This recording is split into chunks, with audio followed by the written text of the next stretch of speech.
Besate Ishmael. Estamos ya, bueno, estamos a horas de Shabbat, que es víspera de Pesaj, y vamos a tratar de recordar algunas cosas que tenemos que hacer, la forma en que tenemos que hacerlas, porque es un año muy especial, cuando, cuando Shabbat es la víspera de Pesaj. Hay que tener en cuenta varios detalles y nosotros hoy, aquí en Israel, ya hicimos la revisión del Hametz fuera de la tierra de Israel. Están por hacerlo, o sea, los que están en Latinoamérica todavía no es la noche y hay que limpiar todo bien. ¿Para qué? Para que no haya rastro de Hametz y separar lo que está para vender. Eso hay que separarlo y, bueno, buscar la forma de cómo venderlo. Eh, Hablamos ya sobre lo que era el ayuno de los primogénitos y que el ayuno de los primogénitos era el día jueves, pero vimos que era un ayuno muy liviano justamente por ser adelantado. Eso ya lo vimos y en la noche hay que hacer la, la revisión, revisar el jamés, poner bolsitas con jamés en lugares para que la persona que busca las encuentre y la persona que las esconde que sepa dónde las dejó por las dudas que la persona que busca no las encuentre. Y ver si falta algo. Nosotros decimos la bendición para revisar el jamés. La decimos antes de comenzar la Bedicá. Hay que tratar de no hablar de temas cualquiera en transcurso de la Bedicá. Y después cuando termina decimos Kol Hamirá, que están todos los Sidurim, como todos los años. Después de eso, anulamos el jamés con el Kol Hamirá, como dijimos. Y en la mañana En la mañana se puede, si una persona no revisó el Jamés jueves a la noche, se puede revisar en la mañana, pero también con vela. Hay que tratar de oscurecer los ambientes, de cerrarlos y revisar con vela. No se puede con la luz del sol ni con la luz artificial. Em, el tiempo para quemar el Jamés. En realidad, el tiempo para quemar el Jamés sería todo, se podría hasta la entrada de Shabbat. ¿Por qué? Porque cuando nosotros dejamos de comer el jamés el sábado en la mañana. Lo que pasa es que el sábado en la mañana no podemos quemar el jamés. Entonces lo quemamos el viernes, se podría quemar durante todo el día. Pero para no equivocarnos otros años, lo quemamos a la misma hora que se quema todos los años. Normalmente, de acuerdo, hay que fijarse cuándo comienza la cuarta hora, la quinta hora. Normalmente cerca de las 10 de la mañana es el horario para comer jamés el sábado. El viernes se puede comer jamés todo el día y em, la eliminación del jamés, la quema del jamés se hace el viernes cerca de las 11 de la mañana y hay que dejar solamente lo que vamos a comer en Shabbat de jamés. Eso hay que dejarlo bien separado, que no vaya a esparcirse por ningún lado. Hay que dejarlo separado para comerlo viernes a la noche y Shabbat a la mañana. Nosotros la comida que hacemos para Shabbat va a ser comida kasher de Pesaj. Va a ser comida con vaquilla de Pesaj, sin jamés, la comida, solamente el pan que vamos a comer en las dos comidas. Eso es lo único que va a tener jamés. Y por supuesto hay que tratar de no desparramar y no manchar. Nosotros anulamos el jamés, o sea, quemamos el jamés el viernes a la mañana, pero sin decir verajá. No la verajá, sin decir kol jamira, que lo decimos después de que se quemó el jamés. Decimos kol jamira, que todo el jamés que no vimos, que se hizo como el polvo de la tierra. Pero eso no lo decimos el viernes, porque todavía vamos a seguir comiendo jamés. El viernes en la tarde y viernes a la noche, Shabbat a la mañana. Cuando terminamos de comer Shabbat a la mañana, terminamos de comer el jamés antes de las 10 de la mañana, ahí sí podemos decir kol jamira, si quedó alguna cosa Si quedaron migas, los podemos tirar al viento, a la calle, pero migas, cosas muy, muy chiquitas que se lo van a comer los pajaritos. Pero si quedaron cosas grandes, mejor tirarlo en el baño y apretar el botoncito y que todo se vaya. ¿Por qué? Porque si lo tiramos a la basura, eso va a quedar ahí. ¿Quién sabe a qué hora se van a llevar la basura los recolectores?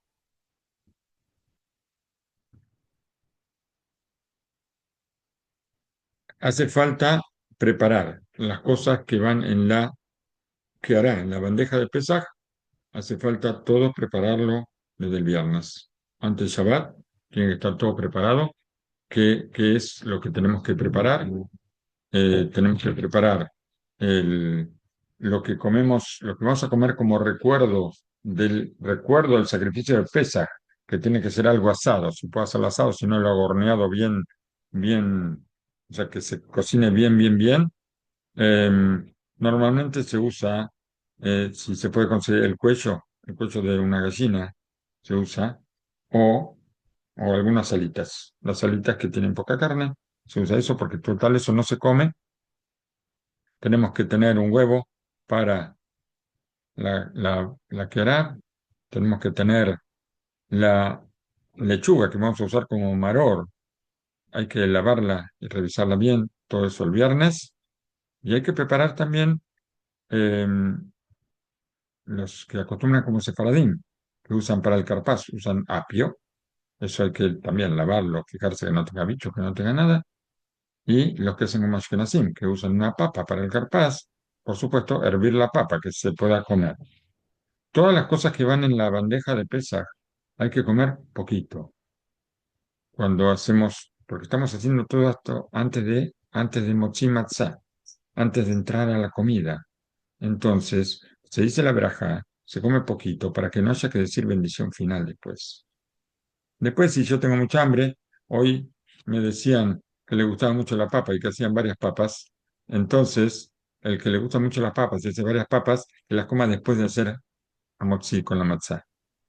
Pero cuando probamos de cada cosita, probamos de cada cosa de los símbolos de la que están en la bandeja, del carpaz, por ejemplo, la papa o el apio, un poquito nada más.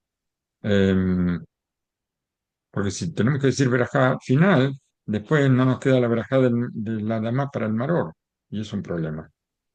¿Qué más tenemos que preparar? El agua con sal. Lo tenemos que preparar desde el día viernes, antes que empiece Shabbat, el agua con sal para sumergir, o el apio, o sumergir la papa. Por supuesto, preparamos una bandejita con agua y sal y que esté cerrado, que no esté abierto eso al descubierto. Tenemos que preparar también las velas para el segundo día de Yom Tov, perdón, para el primer día de Yom Tov, o sea, que ya estén preparadas para prenderlos con facilidad.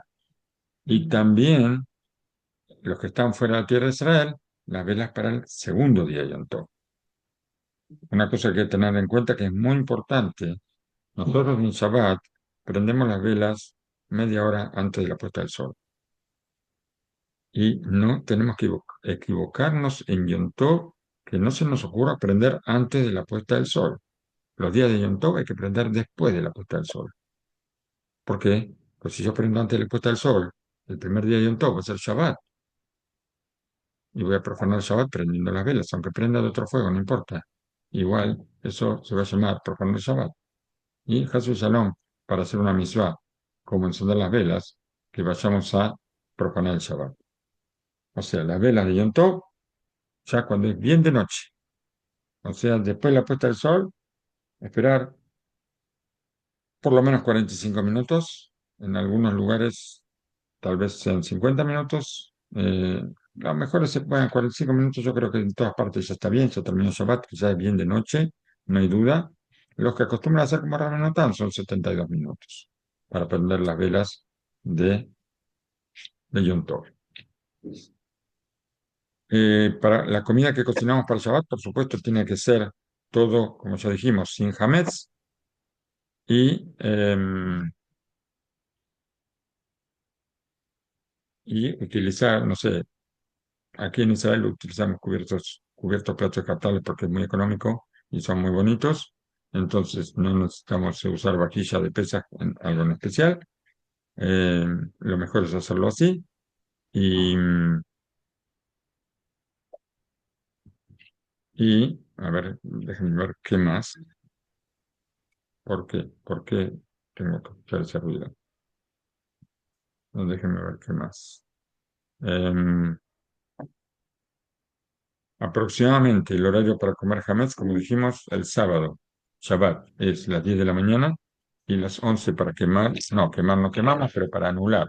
Ahí tenemos que hacer desaparecer todo, como dijimos. Tenemos que tratar de que el viernes, antes que empiece Shabbat, que nos quede en casa solamente lo que vamos a comer de hametz, nada más. Eh, Hay varias formas, varios consejos de eh, cómo hacer la ciudad Shelish. Eh, el Maran Ben Yosef, él escribe ahí que como la ciudad Shelish, la tercera ciudad, normalmente se hace después de Minjá, y después de Minjá no podemos comer ni hametz, ni matzá. Entonces, que utilicemos matzá shirah. Matzá shirah es algo que trae, hay ciertos problemas entre los sabios, eh, inclusive entre los sabios sefaradim, hay discusiones sobre si comer o no comer. Para Ashkenazim no hay. El Ramá dice, en nuestras tierras no comemos matzah shirah. Y entonces, ¿qué se come? En la tercera ciudad, y la semana después de Minjá, comemos o carne, pescado, o carne, pescado, verduras, o frutas también. Entonces, pero, ¿qué pasa? Cuando nosotros estudiamos el Shabbat, estudiamos las leyes de la tercera comida del Shabbat, ahí aparecían todas las opiniones, pero nuestros sabios que dicen, se puede comer, mejor es comer con pan, lo mejor. Si no podemos comer con pan porque estamos muy llenos, porque, no sé, no me entra más nada, dijimos, se puede comer carne o pescado, y si no, frutas. Pero se queda como lo mejor comer pan, aunque sea un poco, 30 gramos, aunque sea para decir Birkat Hamazon, se llama que es una comida. Muy bien, pero hoy no podemos, este año no podemos comer pan en Shabbat, entonces pan podemos comer hasta las 10 de la mañana. Si hacemos la ciudad tercera antes de las 10 de la mañana, no lo vamos a hacer después de Minjá. Hay que elegir qué es lo mejor. Eh, el, en muchas congregaciones se hace la ciudad Shelishit en el Betagnes, en la sinagoga, lo hacen con frutas. Pero ya vimos que ¿a qué se inclina? Se inclinan los sabios a decir mejor hacerla con pan. ¿Cómo hacemos para hacerla con pan? El Mishnah Berurah, el Jafetz Haim nos trae una idea que propusieron los Ajaronim, los sabios de los últimos tiempos. Ellos propusieron lo siguiente. Tefilá, no se discute nadie que la tefilá se hace lo más temprano posible, la tefilá de Shabbat. ¿Qué significa lo más temprano posible? Con la salida del sol. La salida del sol, ahí empezamos la mitad de Shabbat y después tenemos el Musaf, y o sea que si el sol sale aquí en Israel, no estoy seguro que lo sale, 6 y algo, eh, pero a las 7:30 ya estamos fuera de Betania, seguro. Entonces, 7:30, inmediatamente llegamos a casa y hacemos una especie de desayuno, que va a ser la segunda comida, la comida del día de Shabbat, que comemos un poco de pan con algo, pero no hacemos una comida grandísima. El Mishnah Berurah nos dice dividir la comida en dos partes. O sea, lo que vamos a comer en Shabbat a la mañana lo dividimos en dos. Lo que tenemos de pan y lo que tenemos de comida lo dividimos en dos partes. Una parte la comemos apenas llegamos del Betagneset temprano, a las 7:30, 7:30, 8 máximo. Y eso se come rapidito, se dice Birkat Hamazon, salimos a dar una vuelta, media hora más o menos, volvemos y comemos la otra mitad. Y nos sentamos otra vez sí, se considera la tercera comida. Y así comimos las tres comidas con pan y comimos las tres comidas de Shabbat. Por supuesto, ahora no nos vamos a quedar desde las 10 de la mañana hasta las 6, hasta las 8 de la noche, hasta que empiece la gada de Pesaj, no nos vamos a quedar sin comer, 10 horas sin comer. Entonces podemos comer carne, pescado, algo que hayamos preparado para comer en la tarde, pero hay que tratar de comer antes de las 4 de la tarde, más o menos, ¿Para qué? Para que después a la noche podamos comer la matzá con ganas, que tengamos hambre para comer la matzá y el maror, que son los preceptos de Pesaj. Después de las 4 de la tarde, preferentemente no comer nada, si tal vez se puede comer alguna fruta o algo, pero preferentemente no comer para estar con hambre. Em, ¿Qué más tenemos?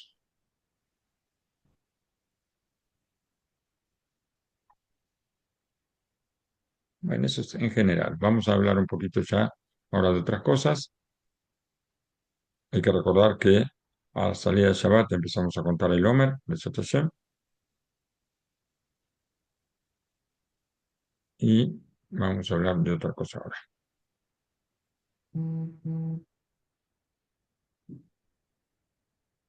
Ra- Sí. Al salir del Shabbat se cuenta el hombre, ¿verdad? ¿Te escuché bien? No se escucha.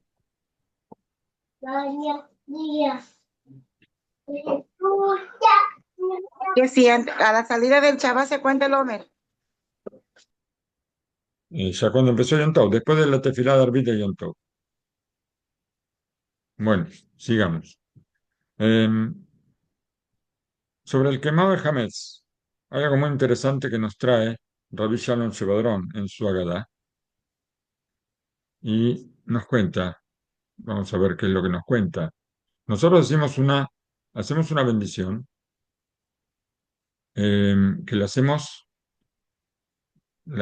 con la Bedikat Hametz, cuando revisamos el Hametz. Y decimos que nos santificaste con tus preceptos y nos ordenaste el quemado del Hametz. Así decimos en la bendición. Nos cuenta Nos cuenta el Rabbi Shalom Shevarón sobre el nacimiento de un sabio, Rabbi Abraham Shechnov, así, que trae una situación muy especial que nos va a traer una enseñanza de Sat Hashem, con la ayuda de Hashem nos va a traer una enseñanza muy grande. Y cómo la forma de proceder del padre de este Rabbi Rafael, y que nos muestra cómo una persona, una persona que teme a la palabra de Shem, cómo, en qué forma se va a dedicar al cumplimiento de los preceptos. Y este hombre, David Rafael, él tenía una característica muy especial, algo muy particular en él. Nosotros muchas veces tenemos en los preceptos, hay veces que nosotros hay forma de evitar el precepto, no de evitar el precepto, no queremos decir que no queremos cumplir un precepto. Estamos diciendo que hay situaciones en las que no tenemos que cumplir. El precepto no es necesario. Por ejemplo, el ayuno a los primogénitos de hoy. Nos dicen nuestros sabios que como el ayuno es algo que se adelanta, porque no podemos ayunar en Shabbat, entonces, ya que lo adelantamos, no lo adelantamos para el viernes, sino que lo adelantamos para el jueves, porque el viernes es un poco incómodo, hay muchas cosas que hacer, entonces es un poco incómodo todos los preparativos de Shabbat, un Shabbat muy especial, que es víspera de Pesaj, entonces va a ser un poco incómodo ayunar, entonces lo adelantamos para el jueves.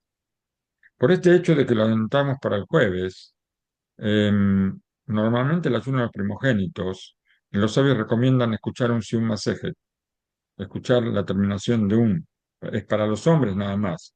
Las mujeres, aunque haya mujeres que sean primogénitas, eh, según la halajá estarían obligadas, pero la gente no acostumbró a que las mujeres ayunen. Entonces, como no acostumbraron, la costumbre se hace ley, se termina siendo ley. ¿Por qué no acostumbraron? Tal vez porque la mujer tiene mucho más trabajo que el hombre en la víspera de Pesaj. Entonces acostumbraron que ni siquiera en la víspera de Pesaj lo hacen y menos si está adelantado. Si está adelantado es mucho más fácil em, buscar un permiso. Em, Nosotros con el Siuma Sejet encontramos un permiso porque participamos de una comida de mitzvah y entonces ya ahora ya rompimos el ayuno y ya no ayunamos. Esto es algo que lo aconsejan los sabios, no es algo que yo busco una excusa. De todas maneras, para este ayuno del día jueves, dijeron los sabios que, como es adelantado, cualquier molestia que tenga ya me autoriza a no ayunar. Inclusive que hay una opinión en la halajá que dice que no hay que ayunar en absoluto, porque está adelantado. Entonces, de alguna manera nosotros vemos que ahora tenemos una misua de ayunar en la víspera de Pesaj, y los sabios nos dieron un permiso, una posibilidad de no hacerlo. Este hombre, David Rafael, él no le gustaba usar permisos, inclusive cuando eh, tal vez es muy incómodo ayunar en la víspera de Pesaj, porque después lo primero que tenemos que, para romper el ayuno, va a tener que tomarse 2 vasos de vino, y lo más probable es que caiga tumbado, ¿cierto? Con 2 vasos de vino en ayunas, no sé qué puede pasar.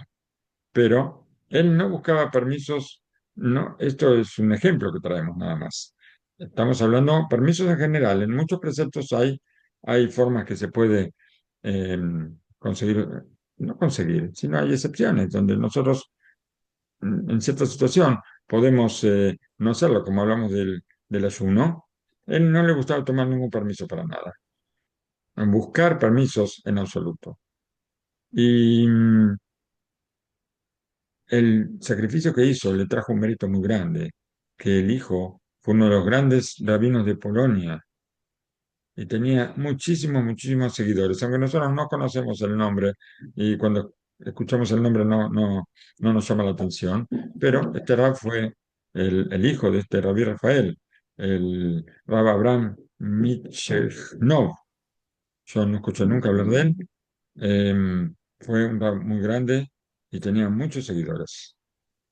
Este señor Rabí Rafael, el papá, tenía un negocio que vendía una bebida fuerte que acostumbraban vender en Europa, que se llama eh, Yesh, creo que se llama, así la llaman, hasta que pude averiguar lo que era, es una especie de coñac, y tardé mucho en averiguar qué era, lo leía siempre en los libros sobre eso y nunca sabía qué era, y nadie sabía decirme qué era, hasta que, Baruch Hashem, encontramos. Bueno, él vendía en la antigüedad, o sea, hace, no sé, 100, 150 años, había, como nosotros tenemos hoy un lugar de comidas, había un lugar de bebidas. Ahí se tomaba, era un lugar donde se tomaba. La gente iba a tomar. Y él tenía un negocio de esto, donde se tomaba bebida y tenía un sustento bastante honorable para la familia. La mayoría de los clientes no eran judíos y el negocio marchaba muy bien. Pero por supuesto que no era importante en su vida esto, lo más importante era que lo aleno. Él, él con la esposa no podían tener hijos. Igual no se quejaba contra Hashem. Hasu Shalom quejarse contra Hashem. Él aceptaba esto como un decreto del Creador,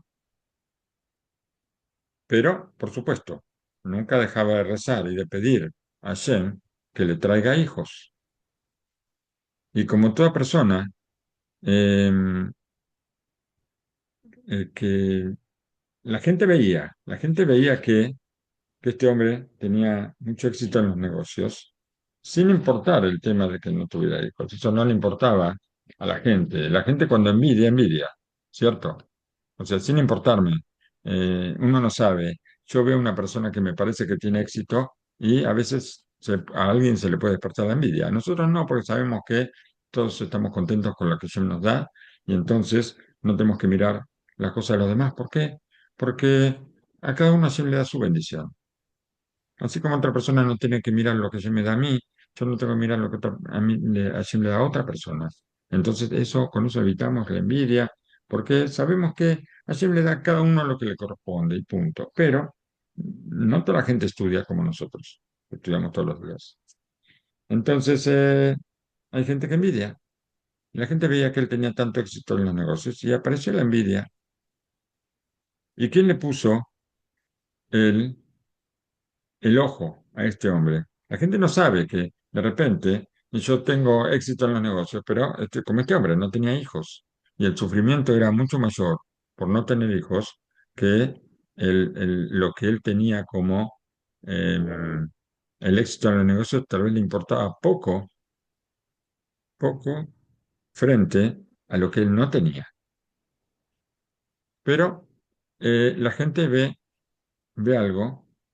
Nosotros vemos una persona que pasa toda sonriente, con una sonrisa acá a la china y que con un carro 0 kilómetro, flamante, carísimo y todo sonriente, pasa despacio y todo el mundo lo ve y hay gente que lo envidia. Después resulta que él pasaba así todo riéndose porque tenía la cara paralizada y le quedó con la sonrisa y entonces se quedó así, pero no podía moverse. Nosotros no sabemos qué le pasó a una persona. Este hombre tenía éxito en el negocio, pero no tenía hijos. Entonces, ¿qué envidia yo puedo tener una persona así? Pero, ¿qué pasó? ¿Cómo se llama? El sacerdote de la ciudad. ¿Por qué? Porque en Europa había, normalmente en las ciudades donde vivían Yudim, también vivían no Yudim. Y eran, por supuesto, eran la mayoría y eran los que gobernaban la ciudad. Y la persona que más tenía poder, aparte del gobernador, normalmente era el sacerdote de la comunidad de no judíos. Y este hombre le echó el ojo a este señor Rafael, a Rabí Rafael, y ¿qué hizo?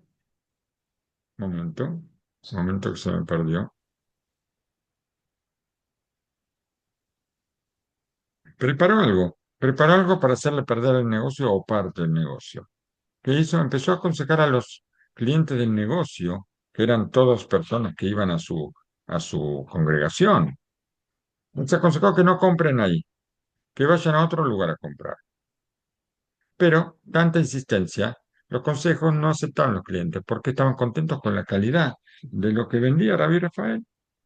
Entonces este hombre se enfureció y buscó la oportunidad para dar un golpe bien fuerte. Sabía que en la víspera de Pesaj, Rabí Rafael vendía toda la mercadería como nosotros hacemos la venta. Hacemos la venta a un no yudí y toda la mercadería que él tenía, por supuesto, era Hametz. Y entonces él hacía la venta de toda la existencia que tenía, vendía el negocio completo. Entonces, ¿qué hizo este sacerdote? Fue a ver al que le compraba el Hametz y lo convenció para que no le compre el Hametz ese año. Lo convenció, lo sobornó para que no compre. Y entonces, bueno, ya vamos a ver lo que pasa. Llegó la víspera de Pesaj y Rabí Rafael iba, como todos los años, a venderle. Por supuesto que la venta esta era una venta verdadera. Rabí Rafael le daba la llave del negocio a este hombre y le decía, todo es tuyo, tú te puedes llevar todo si quieres, yo te lo vendí.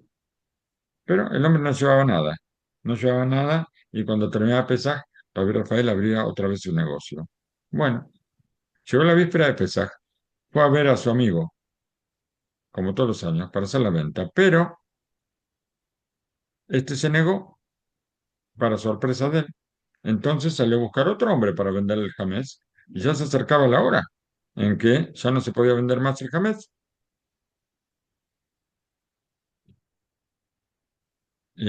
Pero este hombre, el sacerdote, iba detrás de él y a cada persona que Rabí Rafael le ofrecía vender el jamés, lo convencía de no. Pasó la hora de vender el jamés. Y entonces, ¿qué hay que hacer con el jamés? Hay que dejarlo.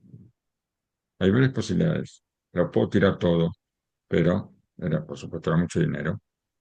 Dejo la puerta abierta del negocio, está todo sin dueño. El que quiera venir, que venga. Esto, llegó la víspera, o sea, se terminó el horario límite para vender el jamés, no consiguió quien se lo compra, abrió el negocio y dijo que el negocio no tiene dueño. La persona que quiera tomar o llevarse la mercadería lo puede hacer con todo gusto, sin ningún problema. Después, ¿qué hizo? Se fue a la casa, contento. ¿De qué? De que consiguió. No cayó en la provisión de tener jamés en Pesaj. ¿Por qué? Porque dejó todo el negocio sin dueño con la puerta abierta. Hay que tener mucha fuerza para hacer eso, ¿no es cierto? Bueno, se separó, se preparó para la noche del Seder, por supuesto, y por la noche, en la mitad del Seder, le contó a la esposa lo que pasó, a la esposa, todo lo que pasó y cómo dejó las puertas abiertas del negocio. ¿Por qué? Porque no encontró a ninguna persona que estaba dispuesta a comprar el Hametz. Bien, pasaron la fiesta de Pesaj contentos, con invitados. Recordemos que no tenían hijos, ¿vale, no? Y cuando terminó Pesaj, él no se apuró a vender al negocio. ¿Por qué? Porque sabía que ahora no iba a tener lo que vender. Seguramente se habían llevado todo. Entonces ni siquiera quiso ir al negocio, no le interesó acercarse al negocio para ver qué pasó toda esa semana. Son, son 8 días con las puertas del negocio abiertas. Y no quiso ir. O sea, él no estaba pendiente de lo que pasaba. Y en lugar de ir al negocio que hizo, fue a quien lo proveía de la mercadería y le fue a hacer un pedido para comprar, para empezar de nuevo, de cero, como si empieza de ser un negocio de cero que no tiene absolutamente nada, porque ahora él no tenía ni la mercadería ni el dinero. Entonces tienen que empezar otra vez. El proveedor no estaba de acuerdo con él de renovar toda la mercadería. ¿Por qué?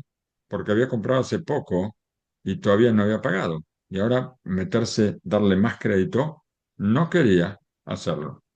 Por eso David Rafael le contó lo que había pasado, que esta persona no permitió que nadie le compre el Hametz y que por eso él tuvo que dejar el negocio abandonado, abierto, y seguramente no quedaba absolutamente nada.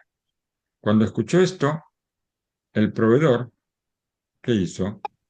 Y él realmente perdió todo ese dinero, perdió todo el negocio, dijo, no te puedo dar crédito, no puedo darte crédito.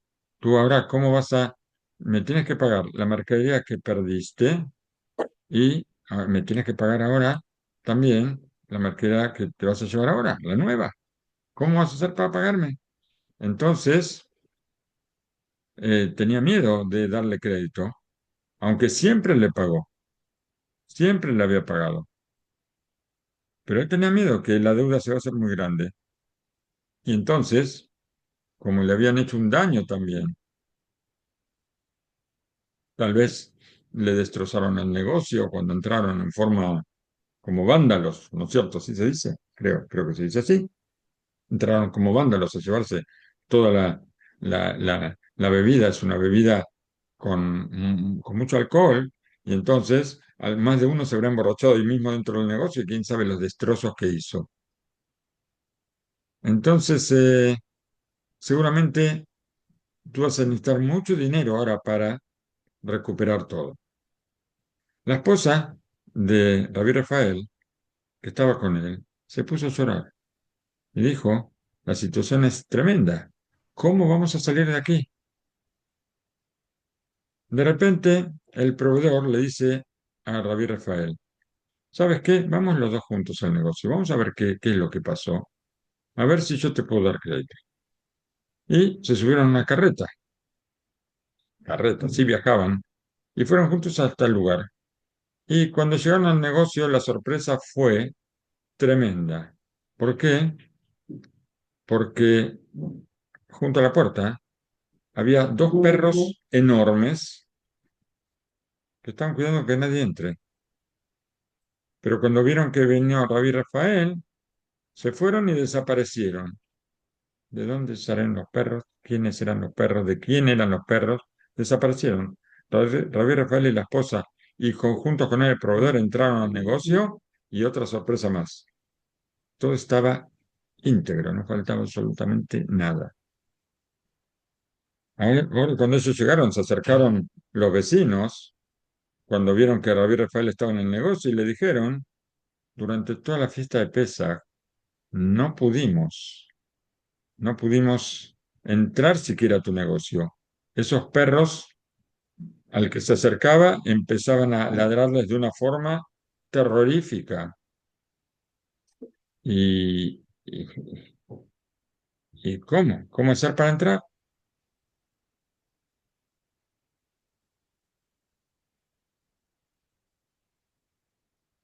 El proveedor de la bebida estaba asombrado, no sé si era yudí o no era yudí, pero le dijo a Rabbi Rafael, ahora, ahora puedes estar seguro que Hashem te está cuidando y que todos tus problemas desaparecieron.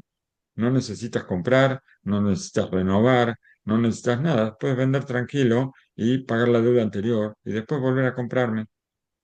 Le dijo Rabbi Rafael, le dijo, mira, la Torá no está en el cielo. Aunque es verdad lo que dijiste, que desde el cielo cuidaron la mercadería, no sé si puedo tener provecho de la mercadería porque es Jamés que estuvo presente en mi propiedad durante la fiesta de Pesaj. Acá vamos a discutir con el relato. Él dejó sin dueño todo, dejó sin dueño el negocio no es de él, o sea que no es la propiedad de él. El, el Jamés no es de él. Entonces, ¿cómo él dice que no puede tener provecho de esto? La esposa intervino, asombrada por una rectitud exagerada del marido. Le dijo, está bien, la Torah no está en el cielo y por eso tenemos aquí un rab muy sabio, importante, y podemos entrar a preguntarle y que nos diga cómo es la halajá. Que nos diga para saber si está permitido vender la ginebra o no, el coñac o lo que sea, y, y, y hacer lo que nos diga el rab. Fueron, él escuchó a la esposa y fueron a hablar con él Lebush. Lebush o Lebush Harif. A ver, Lebush Harif, así se parece que es el Lebush fuerte, muy, muy estricto. Le contaron todo y después de escucharlos dijo que podían vender la bebida tranquilamente. A pesar de todo eso, Rabbi Rafael no quedó muy conforme y dijo, yo no busco permisos, yo quiero servir a Shem con la verdad y con la integridad. Así, así dijo. ¿Y ahora qué? Sin esperar, sin preguntarle a nadie, fue al negocio, abrió todos los barriles, volcó toda la bebida. Tenía permiso. El rab le dio permiso. Volcó toda la bebida y ahora estaba alegre. ¿Por qué? Porque no tenía que buscar permisos. No sé si le iba a dar crédito. Cuando el rab escuchó lo que hizo Rabbi Rafael, ¿qué le dijo? Dijo, tengo la seguridad completa que este año, después de que Hashem vio cómo eres estricto para cumplir los preceptos, seguro, seguro que Hashem te va a traer un hijo para que ilumine a todo el pueblo de Israel. Y en ese año nació y fue un rab muy, pero muy grande que iluminó a todo el pueblo de Israel con su sabiduría.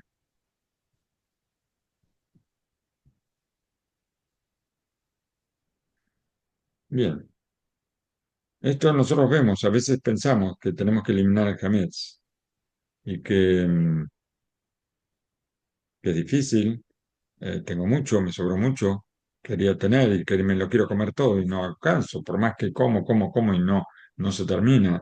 Pero los sabios dicen mejor eliminarlo y no guardar mucho, jamés que es puro jamés, cosas que son mezcla, sí se pueden vender. O sea, por supuesto que hay permiso. El rab era así de estricto, era una cosa que él era así, no que, no que, em, no que nosotros debemos ser así, pero el que puede ser así seguro que va a tener toda la bendición del cielo. Eso no hay ninguna duda.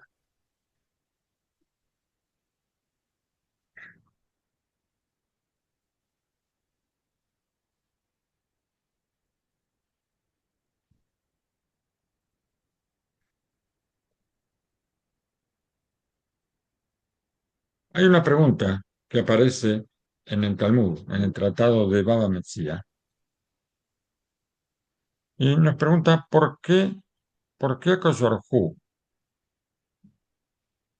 escribió en la Torá el tema de la salida de Egipto junto con la prohibición de cobrar intereses en los préstamos. ¿Por qué están las dos cosas juntas? Y también encontramos que aparece también junto con el tema de la salida de Egipto y los tzitzit, también aparecen el tema de comerciar con honestidad, porque nos habla de que tenemos que tener un peso justo, una balanza justa, un metro justo, si yo vendo cosas por metro y las tengo que medir, que el metro no marque de más para no cobrar más o para entregar menos, que la balanza tampoco marque mal, ¿sí? Pero ¿por qué aparece junto con estas cosas? Encontramos nosotros en el Midrash la respuesta. O sea, la respuesta la trae el Talmud, pero seguramente el nombre del Midrash. Dice, Hashem dijo así: Yo hice una diferencia en Egipto entre un primogénito y otro que no es primogénito. Así está escrito. Y Rashi nos explica qué es lo que quiere decir ahí. En una casa, por ejemplo, vamos a suponer que una mujer tenía 10 hijos. Y los 10 murieron en la plaga de los primogénitos. Una mujer egipcia tenía 10 hijos y los 10 murieron en la plaga de primogénitos. ¿Cómo puede ser? Hashem sabía. ¿Qué sabía Hashem? Algo que en la casa no se sabía. Tal vez el esposo de la mujer pensaba que tenía 10 hijos y que uno era el primogénito, pero resulta que uno solo era de él y los otros 10, los otros 9, eran de distintos padres. Eran primogénitos de distintos padres. A esta mujer parece que le gustaba andar mucho de paseo, y entonces en cada paseo quedaba embarazada de otro hombre. Entonces tenía ahora 10 hijos que los 10 eran primogénitos. Los 10 murieron en la plaga de los primogénitos. Pero esto Hashem lo sabe. Hashem lo sabe y nosotros tal vez no lo sabemos. Hashem en el futuro también va a poder diferenciar la persona que prestó y cobró interés, aunque en forma oculta. O tal vez la persona que em, vendió algo haciendo creer que pesaba una cantidad y no pesaba, también va a descubrir si una persona dice que los tzitzit en aquella época, ¿cómo eran los tzitzit? Había un hilo celeste que venía del pez llamado gilazón, y la persona, a veces no podemos decir, yo voy a un negocio a comprar tzitzit, vamos a suponer que existiera hoy en día ese color, y entonces voy a comprar tzitzit color tejelet, y el comerciante me dice, sí, sí, esto es eh, teñimos los hilos de tzitzit con la sangre del gilazón, tenemos nosotros gilazón que viene, tenemos un criadero de gilazón para poder teñir los tzitzit, y esto es mentira. Un color parecido lo pintaron y listo. Esto lo vas a ver, nosotros no lo podemos saber, pero Hashem sí lo sabe. El tema de prestar con interés, el tema de vender cosas que no son, todas las cosas. Y la Gemara nos obliga a preguntar. Vamos a ver. Así aparece lo trae esto el Rab Jacob Neumann, sé que sale Brajá, en el libro de Arjem Musar. No dice que la Gemara nos obliga a preguntar, yo la verdad no sé qué, pero pregunta la Gemara si podemos comparar pecados individuales que afectan a unas pocas personas con los sufrimientos que todo el pueblo pasó en Egipto, que fue todo un pueblo. ¿Cómo comparamos? Aparece junto con la salida de Egipto, aparecen cosas que son particulares de una persona, un pueblo sometido a una esclavitud terrible, castigados, golpeados. hagan o no hagan el trabajo. Hashem dijo, pasé por la tierra de Egipto, yo pasé, no mandó a nadie. Hay quien dice que pasó el ángel de la muerte. Está escrito, yo pasé por la tierra de Egipto. Hashem mismo pasó y mató a los primogénitos. Pero cuando hablamos sobre las cosas particulares de una o más personas, nosotros también nos dice Hashem que Él se va a ocupar de descubrir y castigar. Él personalmente se va a ocupar de descubrir y castigar. Así, esto es lo que nos dice la Gemara con lo que discuten los sabios. Vamos a ver una cosa que en los tres asuntos que nombra el Lemorá, Raba, hay algo en común. ¿Qué es lo que hay en común? Tanto en em, ¿de qué hablamos? De los tzitzit, que no están pintados como corresponde, tanto en las medidas, en las pesas, que engaño con las pesas, y tanto en prestar con interés. En las tres cosas hay algo en común que se llama mentira. La mentira, o sea, estamos tratando de hacer creer a la otra persona algo que es falso. Y eso significa mentir, simplemente, ¿no es cierto? No hay otra palabra que describa mejor a, a la situación. Entonces, ante esa mentira, ante esa mentira, ¿qué podemos hacer? Raba, ahí en la Gemara nos recuerda que Hashem pone su sello sobre la verdad. La Torá es verdad, Hashem quiere la verdad. Y cuando nosotros hacemos cosas que se basan en la mentira, estamos destruyendo el mundo, simplemente, porque el mundo no se puede sostener con la mentira. Entonces, ahí podemos entender por qué Akadosh Baruj Hu se ocupa de estas cosas en forma personal. ¿Por qué? Porque la mentira muestra la falta de fe. Y yo tengo fe en Hashem, no tengo que engañar. Dicen sobre un ladrón. ¿Por qué el ladrón roba? El ladrón roba, ¿por qué motivo el ladrón roba?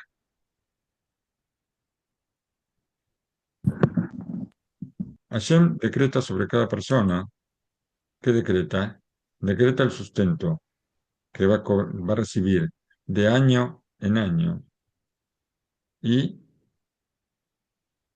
ese sustento yo lo voy a recibir de cualquier manera. Si yo robo, si yo robo para conseguir el sustento que yo voy a recibir de cualquier forma, una persona que ve la situación desde afuera, ¿qué va a decir? Pobrecito, pobrecito que roba. Si él busca un trabajo honesto, va a ganar el mismo dinero. ¿Por qué tiene que ganar ese dinero en forma prohibida si lo puede ganar en forma permitida? Entonces, ¿qué pasa? Hashem no quiere la mentira. Hashem no quiere. Nosotros siempre podemos buscar el camino correcto y vamos a llegar a las cosas buenas. Y por eso Hashem se ocupa personalmente, se ocupa de recuperar la fe, nos saca de la impureza de Egipto. Y también se ocupa de todos estos asuntos que, de alguna forma, son, son cosas que son cosas muy fuertes. Nosotros pensamos, no, una mentirita piadosa, pensamos. No, esto destruye el mundo. Así como nosotros decimos, no sé si lo dicen en todos los países. Yo me acuerdo que en la Argentina se decía que la mentira tiene patitas cortas. Así se decía en la Argentina. Que al fin y al cabo se descubre. ¿Cierto? Por eso se dice que tiene patitas cortas. No sé si se dice así en otros países, pero,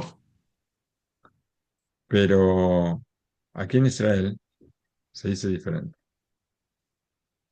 En Israel se dice, la mentira no tiene patas. No tiene ni cortas, ni largas, ni nada, no tiene patas. Así se dice aquí. En base a esto, nosotros encontramos las palabras del Saba Mikelem. El Saba Mikelem, ¿qué nos dice? nos dice que todas nuestras necesidades, tanto generales como, o sea, tanto personales como las necesidades de toda la humanidad, todo lo podemos encontrar en la salida de Hitler. ¿Cómo es eso? Vamos a ver y vamos a tratar de interpretar lo que nos dijo en la Gemara, lo que nos dijo Raba sobre esos pecados. Nos quiere decir, fundamentalmente nos quiere decir que cada uno de nosotros somos muy importantes y tenemos una función en el mundo, como todos sabemos, una función que Hashem nos dio. Quiere decir que para Hashem somos importantes, porque nos dio a cada uno una, una función específica, una misión, vamos a decir, específica. Como que cada uno de nosotros somos hijo único de Hashem. O si no hubiera tantos, tantos cantidades y cantidades de personas en el mundo, como si fuéramos nosotros solos, el hijo de Hashem. Y como está escrito mi hijo, Bejoré Israel, primogénito de Israel. Y si nosotros somos el hijo único y el hijo está sufriendo, el hijo único de Hashem está sufriendo, entonces esto es comparable a que todo el mundo sufra. Ayer hablamos de que ayer creo que hablamos, que Hashem se asocia a nuestro sufrimiento. Esto es mucho más, esto es mucho más. Si nosotros somos el hijo único de Hashem y nosotros estamos sufriendo, quiere decir que si somos el hijo único, entonces todo el mundo está sufriendo, porque somos el hijo único. Y entonces Hashem se ocupa de ese hijo único, que somos cada uno de nosotros. Cuando Hashem entrega la Torá, está escrito, yo soy Hashem tu Dios, que sacó, que te sacó de la tierra de Egipto. Un segundo, que,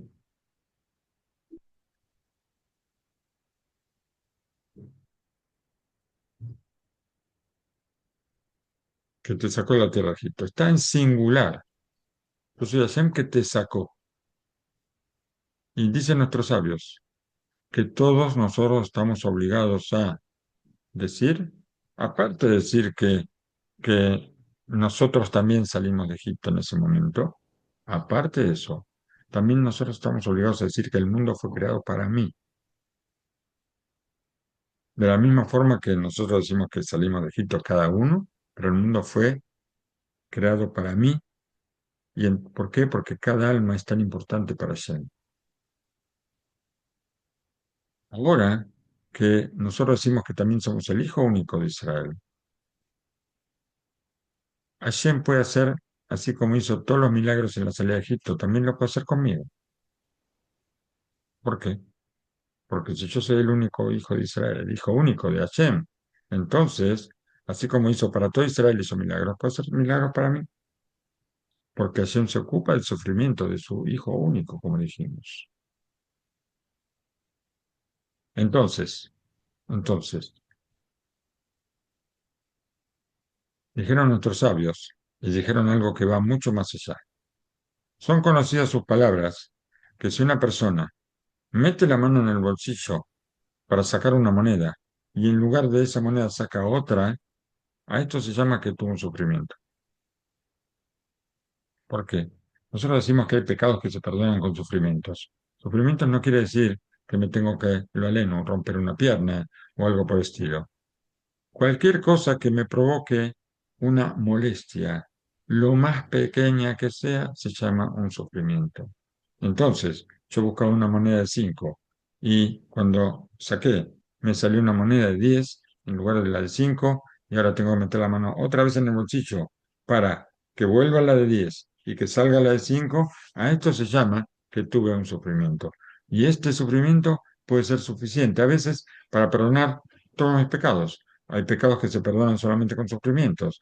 Hashem mide cuál es el sufrimiento. ¿Y esto qué nos indica? ¿Qué nos viene a indicar esto? Esto nos tiene que indicar algo. Porque una persona va a decir, no, ¿qué? Ah, porque saqué una moneda de 5, saqué una de 10, por eso estoy sufriendo. Eso me trae un sufrimiento. ¿Qué sufrimiento? Me trae ninguno. Ah, pero la mano en el bolsillo la tengo que poner otra vez, ¿cierto? Entonces, Hashem nos dice que esto es una cuestión de sensibilidad. Nosotros tenemos que aprender de las cualidades de Hashem. Y Hashem, una de las, por supuesto que Hashem es piadoso, misericordioso, hace favor, pero también es sensible a las cosas. Y nosotros, ¿qué tengo que ser sensible? ¿A la mano en el bolsillo? No. Yo tengo que ser sensible a, al sufrimiento de mis compañeros. Esto tengo que ser sensible. Yo tengo que poder ver lo que le pasa a mis compañeros.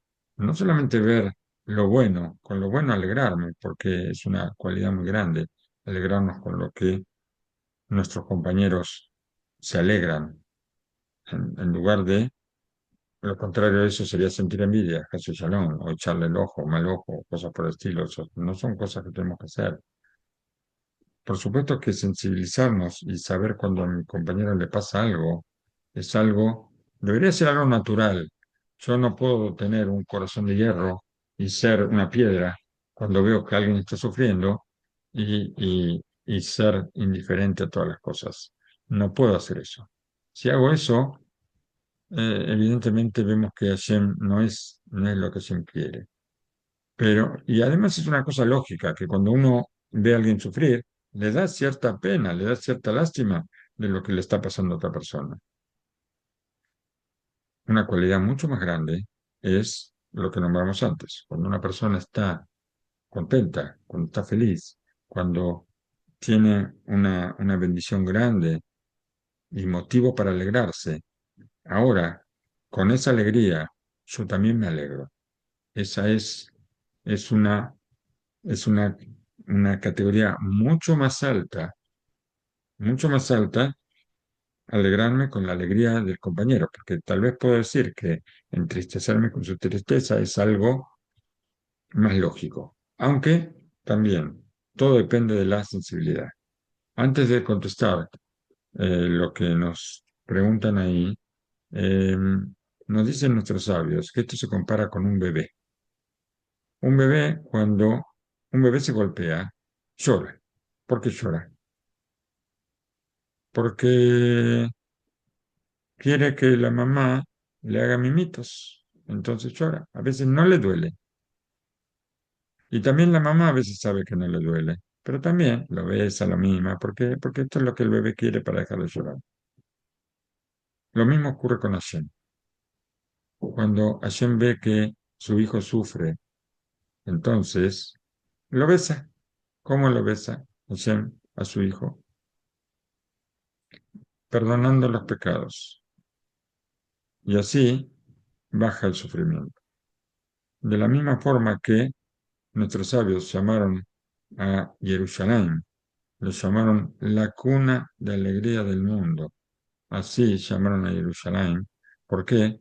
Porque la persona que pecaba subía a Jerusalén en las fiestas, traía su sacrificio y recibía el perdón, y con eso recibía la alegría, porque un pecado siempre va a traer tristeza. A veces una persona peca con ganas, pero cuando recapacita, piensa, ¿para qué? ¿De qué me sirvió todo esto? Y cuando recibimos el perdón, llega la alegría y Hashem también se alegra con nuestra alegría, así como Él se entristece con nuestra tristeza, también Él se alegra con nuestra alegría. Y dijeron nuestros sabios que cuando los egipcios se ahogaban en el mar, los ángeles quisieron cantar y Hashem, un segundo.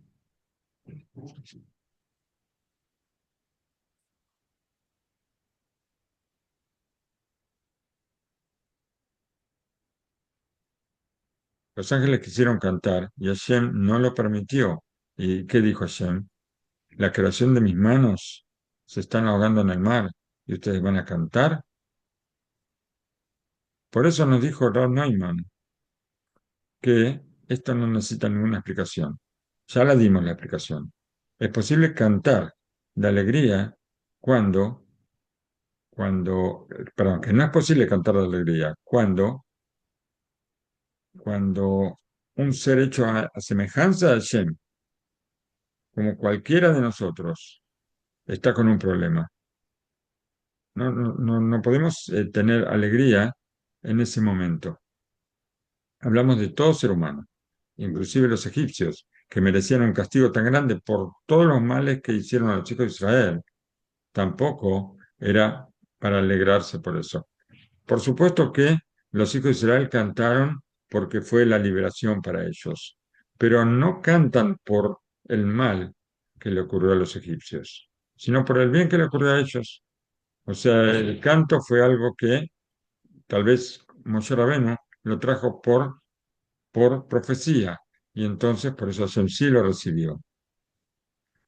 Y aparte fue después de que ya murieron los egipcios, no fue en el momento que estaban muriendo. Los ángeles querían cantar en ese momento. Nos explican,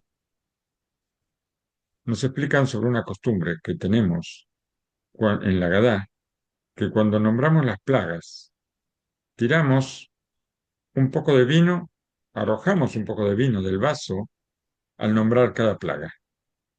¿Por qué? Al arrojar un poco de vino, dicen nuestros sabios que nos asociamos con el sufrimiento de quien está recibiendo la plaga, nos asociamos con el sufrimiento del egipcio, a pesar de que son nuestros enemigos, a pesar de que nos mataron y nos hicieron todo lo que nos hicieron, ellos están sufriendo ahora. Es una explicación, es algo muy fuerte esto. ¿Por qué? Me asocio con el sufrimiento de mi enemigo y por eso tiro un poco de vino. La gente lo tira contenta, ¿no? Tira contenta, pero no, es momento de saber. Claro, tira contenta porque tal vez el vino se lo regalaron, pero si el vino es un vino caro que lo tuvo que pagar, no va a estar tan contenta. En el Sefer Teilim, ¿qué encontramos? Está escrito, lavará sus piernas con la sangre del malvado. ¿Qué es esto? ¿Qué es esto? En el Teilim 58. Nos dicen nuestros sabios y nos remarcan, se va a lavar las piernas y nada más. ¿Por qué? Porque estamos hablando de sangre derramada de un malvado y podríamos pensar que podríamos hacer que haya mucha más sangre y que no solamente lavar las piernas, sino lavar, no sé qué podríamos lavar. Pero decimos así solamente ¿por qué? Porque la Torah no permite más, aunque se trate de un malvado.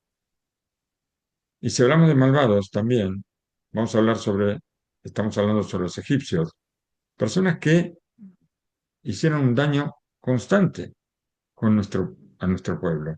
Tanto fue el daño que, por eso cuando en el pacto de Ben Abetarim, que Hashem le dice a Abraham Avinu, que el pueblo que los esclavice va a ser juzgado. ¿Por qué va a ser juzgado? ¿Por qué? Porque se pasaron. No solamente oprimieron y esclavizaron al pueblo, sino que hicieron de más, hicieron cosas que no debían hacer. No debían matar a los hijos, ni hacer ladrillos con los chicos, ni que el faraón se bañara con la sangre de 150 bebés a la mañana y 150 bebés a la noche. Todas esas cosas no estaban en la cuenta. Esas son cosas que los egipcios hicieron de más. Con todo eso, nosotros ¿qué vemos? Que a Hu le da importancia a cada una de sus creaciones. Por supuesto que nosotros que recibimos la Torá tenemos una importancia especial con Hashem, pero todas las creaciones son importantes para Hashem, sin excepción.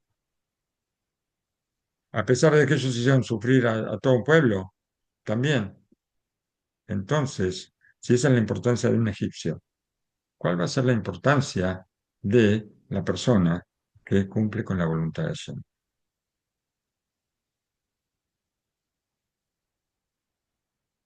Está escrito que Hashem, la Torá e Israel son una sola cosa.